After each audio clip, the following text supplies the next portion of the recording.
ದೆಹಲಿಯಲ್ಲಿಂದು ಭಾರತ ವಿದ್ಯುತ್ ಶೃಂಗಸಭೆ 2026ರ ಉದ್ಘಾಟನಾ ಅಧಿವೇಶನ ನಡೆಯಿತು. ಕೇಂದ್ರ ವಿದ್ಯುತ್ ಸಚಿವ ಮನೋಹರ್ ಲಾಲ್, ಹೊಸ ಹಾಗೂ ನವೀಕರಿಸಬಹುದಾದ ಇಂಧನ ಖಾತೆ ಸಚಿವ ಪ್ರಹ್ಲಾದ್ ಜೋಶಿ ಮತ್ತಿತರರು ಉಪಸ್ಥಿತರಿದ್ದರು.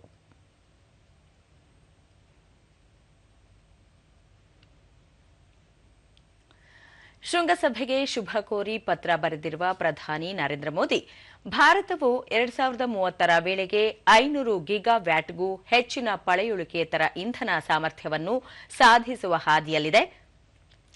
ಈ ಶೃಂಗಸಭೆ ವಿದ್ಯುತ್ ಮತ್ತು ಇಂಧನ ಪರಿಸರ ವ್ಯವಸ್ಥೆಯನ್ನು ಒಂದೇ ವೇದಿಕೆಯಡಿ ತರುತ್ತದೆ. ಈ ವೇದಿಕೆಯು ವಿಚಾರ ವಿನಿಮಯ, ವಿದ್ಯುತ್ ವಲಯದ ಬೆಳವಣಿಗೆಗಳ ಮಾರ್ಗಸೂಚಿ ರೂಪಿಸಲು ಪೂರಕವಾಗಿದೆ. ಇದು 2047ರ ವೇಳೆಗೆ ವಿಕಸಿತ ಭಾರತದ ದೃಷ್ಟಿಕೋನವನ್ನು ಸಾಕಾರಗೊಳಿಸುವಲ್ಲಿ ಸಹಕಾರಿಯಾಗಿದೆ ಎಂದು ತಿಳಿಸಿದ್ದಾರೆ. ಕಾರ್ಯಕ್ರಮದಲ್ಲಿ ಮನೋಹರ್ ಲಾಲ್, ವಿದ್ಯುತ್ ಕೇವಲ ವಿದ್ಯುತ್ ಅಲ್ಲ, ಅದು ಭವಿಷ್ಯದ ಮಾರ್ಗಸೂಚಿ. ಇತರ ದೇಶಗಳಿಗೆ ಹೋಲಿಸಿದಾಗ ನಮ್ಮ ದೇಶದಲ್ಲಿ ವಿದ್ಯುತ್ ಕೈಗೆಟುಕುವ ದರದಲ್ಲಿದೆ.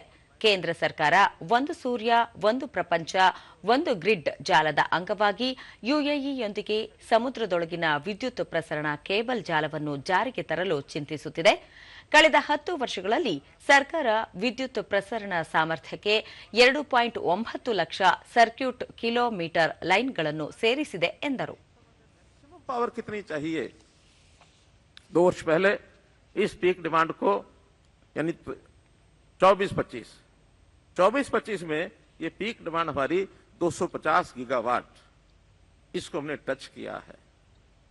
अगले साल 25-26 का जो आंकड़ा था, हमने ज्यादा टारगेट रखा था 270 गीगावाट का, लेकिन मौसम के कारण से हम उस लेवल तक हमारी पीक डिमांड बढ़ी नहीं. हमारी तैयारी पूरी थी. इस बार भी हम उसके ऊपर तैयारी किए हुए हैं कि मई में, जून में यदि ये पावर 270 गीगावाट तक भी हमको सप्लाई करनी पड़ती है तो हमारी व्यवस्थाएं 270 तक आपूर्ति करने के लिए हैं, तैयार हैं हम. ಬಳಿಕ ಪ್ರಹ್ಲಾದ್ ಜೋಶಿ, ದೇಶದಲ್ಲಿ ಎಲೆಕ್ಟ್ರಾನಿಕ್ ಉತ್ಪಾದನೆ 1.1 ಲಕ್ಷ ಕೋಟಿ ರೂಪಾಯಿಗಳಿಂದ 11.8 ಲಕ್ಷ ಕೋಟಿ ರೂಪಾಯಿಗಳಿಗೆ ಏರಿಕೆಯಾಗಿದ್ದು, ಇದು 6 ಪಟ್ಟು ಹೆಚ್ಚಿನ ಬೆಳವಣಿಗೆಯಾಗಿದೆ. ದೇಶದಲ್ಲಿ 300 ಎಲೆಕ್ಟ್ರಾನಿಕ್ ದೇಶೀಯ ಸಂಸ್ಥೆಗಳಿವೆ ಎಂದು ಅವರು ಇದೇ ಸಂದರ್ಭದಲ್ಲಿ ತಿಳಿಸಿದರು. हमने सस्टेनेबल फ्यूचर के बारे में भारत में बैठ के इतना बड़ा हम सम्मेलन कर रहे, तो दैट इटसेल्फ शोज दैट मैं इधर बोलूं तो आप पॉलिटिकल मत मानो, मोदी है तो मुमकिन है.